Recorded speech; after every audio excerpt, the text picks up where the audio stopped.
ஒரு சித்த யோகியின் சரிதை இரண்டாம் பாகம். அமரக்கவி சித்தேஸ்வரர் பிரபோதரன் சுகுமார். பிரபுதாஸ் பட்வாரி. திரு பிரபுதாஸ் பட்வாரி 1009 முதல் 1085 வரை குஜராத் மாநிலத்தை சேர்ந்தவர். தம்முடைய பட்ட படிப்பை முடித்தவுடன் வழக்கறிஞராக தமது தொழிலை தொடங்கியவர். இவர் ஒரு மிக சிறந்த தேசபக்தர். தேசப்பிதா காந்திஜியின் கொள்கைகளில் தீவிரமான ஈடுபாடு கொண்டவர். காந்தியவாதியாக தான் மட்டுமல்லாமல் நாட்டு மக்கள் அனைவரும் அதை பின்பற்ற வேண்டும் என்ற கொள்கையை உடையவர். திரு பட்வாரி மிக கைதேர்ந்த அரசியல்வாதி மட்டுமல்லாது ஒரு நல்ல நிர்வாகியும் ஆவார். மறைந்த மாண்புமிகு தமிழக முதலமைச்சர் திரு எம்.ஜி. ராமச்சந்திரனின் ஆட்சி காலத்தில் தமிழ்நாட்டின் கவர்னராக திரு பட்வாரி ஆளுநர் பதவியை 1977 முதல் 1980 வரை 4 ஆண்டு காலம் வகித்தார்.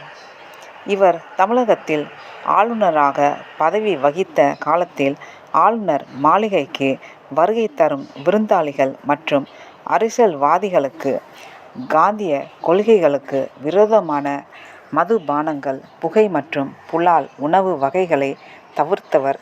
தம்முடைய அரசியல் வாழ்க்கையில் ஓய்வுக்கு பின் தன்னுடைய சொந்த மாநிலத்தில் மதுபான ஒழிப்பிற்காக அயராது பாடுபட்டவர் என்பது குறிப்பிடத்தக்கது. ஆளுநர்களின் பட்டியல். அமரக்கவிக்கு தன் வாழ்நாளில் வரிசையாக 4 தமிழக ஆளுநர்களை நேரில் சந்தித்து ஆன்மீக விஷயங்களை பற்றி பேசும் வாய்ப்பு கிடைத்தது. திரு சி.ஆர். பட்டாபிராமன் அவர்கள் இந்தியாவில் அரசியல்வாதிகள், மத்திய அரசின் உயர்மட்ட நிர்வாகிகள் ஆகியோர்களுக்கு நன்கு அறிமுகமானவர். எனவே பட்டாபிராமன் அவர் காலத்தில் தமிழகத்தில் பதவி வகித்த ஆளுநர்களை அமரக்கவியை அறிமுகம் செய்து வைத்து அவர்களிடம் தொடர்புகளை உருவாக்கி தந்தார். திரு கே. ஷா 1971 முதல் 76 வரை, திரு மோகன்லால் சுகாதியா 1976 முதல் 77 வரை, திரு பிரபுதாஸ் பட்வாரி 1977 முதல் 80 வரை, திரு சுந்தர் லால் சுரானா 1982 முதல் 88 வரை ஆகியோரிடம் அமரக்கவி நேரில் சந்தித்து பேசும் வாய்ப்பை பெற்றார். தமிழக ஆளுநர்கள் அமரக்கவியிடம் நல்ல மதிப்பும் மரியாதையும் வைத்திருந்தார்கள். இவர்களில் திரு பட்வாரி மட்டும் அமரக்கவியிடம் மிக நெருக்கமாக பழகி வந்தவர் ஆவார். இனி அதை பற்றிய விவரங்களை காண்போம். திரு பட்வாரி தமிழக ஆளுநராக 1977 பதவி ஏற்றுக்கொண்டவுடன் திரு பட்டாபிராமன் ஒரு நாள் தம்மை சந்திக்க வந்த அமரக்கவியிடம், சுவாமிஜி, நீங்கள் ஒரு முறை திரு பட்வாரி அவர்களை நேரில் சந்தித்து பேச வேண்டும். அவர் ஒரு வழக்கறிஞர் என்ற முறையில் அவரை நான் நன்கு அறிவேன். திரு பட்வாரிக்கு ஆன்மீகத்திலும் மகான்களிடமும் நல்ல ஈடுபாடும் பக்தியும் உண்டு என கூறினார். சரி, உங்கள் விருப்பப்படியே ஆகட்டும் என்றார் அமரக்கவி. அப்போது அவர் ஆங்கிலத்தில் நிஜானந்த போதம் என்ற புத்தகத்தை எழுதி வந்தார். அப்புத்தகத்திற்கு ஒரு சிறப்புரையை திரு பட்வாரியிடம் வாங்கி அதை புத்தகத்தில் சேர்த்து கொள்ள உதவியாக இருக்கும் என கருதி தமக்கு கிடைத்த இந்த வாய்ப்பை பயன்படுத்தி கொள்ள விரும்பினார். உங்களை முறையாக அறிமுகப்படுத்தி ஒரு கடிதத்தை அளிக்கிறேன். நீங்கள் அதை எடுத்துக்கொண்டு ஆளுநர் மாளிகைக்கு சென்று அவரை பாருங்கள். அவர் நிச்சயம் உங்களுடைய தெய்வீக பணிகளுக்கு உதவியாக இருப்பார் என கூறி தன்னுடைய அறிமுக கடிதத்தை அமரக்கவியிடம் அளித்தார். அமரக்கவியின் எளிய தோற்றம். அமரக்கவி ஒரு நல்ல நாள் பார்த்து தம்முடைய உபாசனை தெய்வமான மூல கணபதியிடம் உத்தரவு பெற்றுக்கொண்டு கிண்டியில் உள்ள ஆளுநர் மாளிகைக்கு பேருந்தில் பயணமானார். அமரக்கவி பெரிய மனிதர்களை சந்திக்கும் போகும்போது எந்த காலத்திலும் ஆடம்பரத்தையோ அல்லது டாம்பீகமான அலங்கார உடைகளை தரித்து கொண்டோ அல்லது தனி வாகனங்களை எடுத்துக்கொண்டோ தடபுடலாக சென்று அமர்க்கலப்படுத்த மாட்டார்.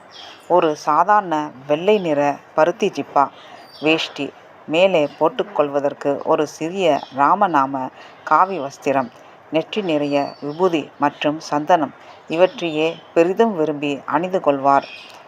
அந்த காலத்தில் கிண்டி ராஜ் பவன் செல்வதற்கு எந்த பேருந்து வசதிகளும் கிடையாது. தம்முடைய 70 வயது பிரியாத்தையும் பொருட்படுத்தாமல் கடும் வெயிலிலும் சைதாப்பேட்டை பேருந்து நிறுத்தத்தில் இறங்கி 2 கிலோமீட்டர் தூரத்தை பாதசாரியாகவே நடந்து சென்று கிண்டி ஆளுநர் மாளிகைக்கு சென்றடையும் பழக்கத்தையே வழக்கமாக கொண்டிருந்தார். அவருடைய தும்பைப்பூ போன்ற நரைத்த தலைமுடியும் வெள்ளை மீசையும் அமரக்கவியின் முகத் தோற்றத்தின் வயதை கூட்டுவதற்கு பதிலாக இன்னும் எடுப்பாகவே பிறருக்கு காண்பித்தது. அமரக்கவியின் மனித பண்புகள். அவருடைய முகத்தில் எப்போதும் ஒரு புன்சிரிப்பு இயல்பாகவே தவழ்ந்து கொண்டிருக்கும். அவருக்கு நிறைய நகைச்சுவை உணர்வும் உண்டு. எந்த ஒரு புதிய மனிதரும் அமரக்கவியின் இந்த எடுப்பான தோற்றத்தை கண்டால் மரியாதையுடன் அவரை பார்த்து வணங்கச் செல்லும் அளவுக்கு மிகவும் வசீகரமாக இருந்தது. அதே நேரத்தில் அமரக்கவி எல்லா மனிதர்களையும் சரிசமமாகவே மதித்து நடப்பார். அவர்கள் எந்த ஸ்தானத்தில் இருந்தாலும் சரி, அவர்களிடம் மரியாதையாகவே நடந்து கொள்வார்.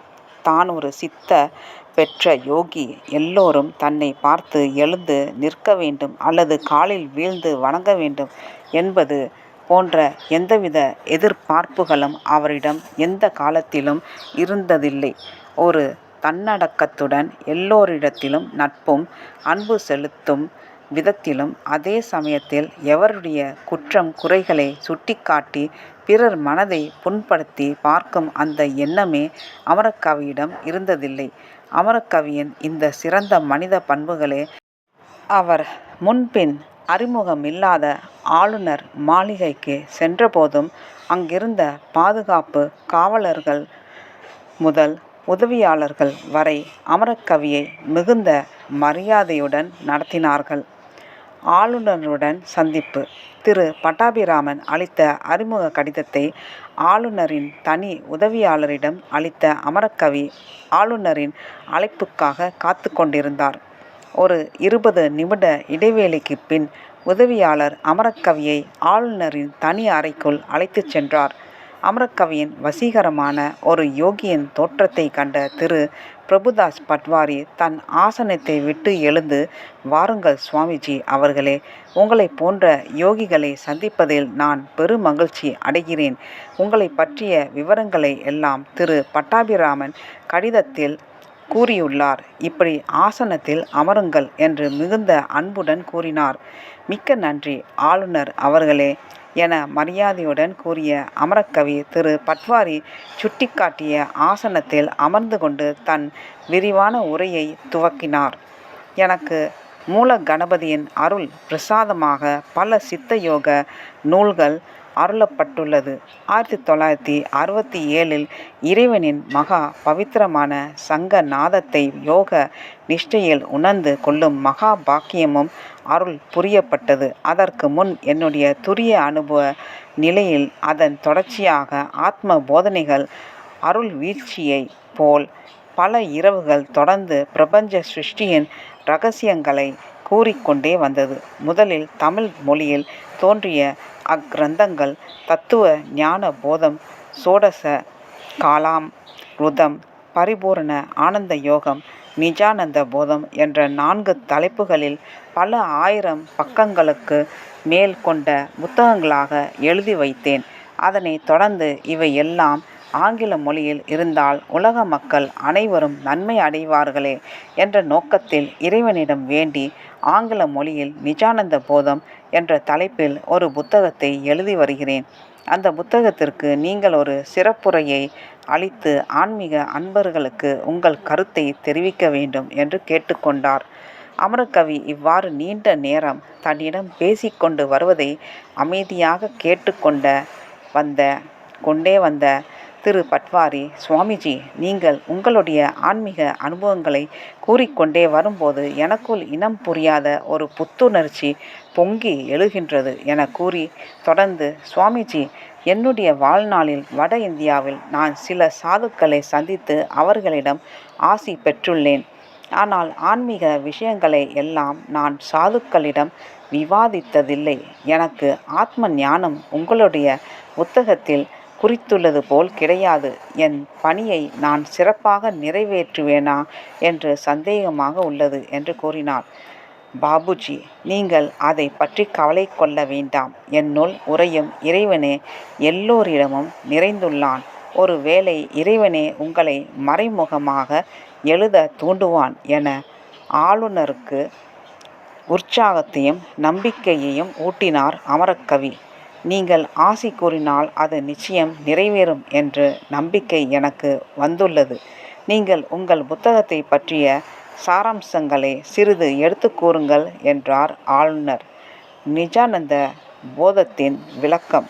நிஜானந்த போதம் புத்தகத்தின் சிறப்பே பண்டைய வேதகால மகரிஷிகள் கையாண்ட யோக முறைகளையும் அதன் பின் தோன்றிய பதஞ்சலி முனிவர் ஏற்படுத்திய அஷ்டாங்க யோக முறைகளையும் அகத்தியர் உருவாக்கிய ஸ்ரீ வித்யா உபாசனியின் யோக மார்க்கமும் கிருஷ்ண பகவான் அருளிய ஸ்ரீமத் பகவத் கீதையின் பக்தி யோகம், கர்ணயோகம், ராஜயோகம், ஞான யோகம் போன்ற இவற்றின் முக்கியமான சித்தாந்தங்களும் விளக்கப்பட்டுள்ளன.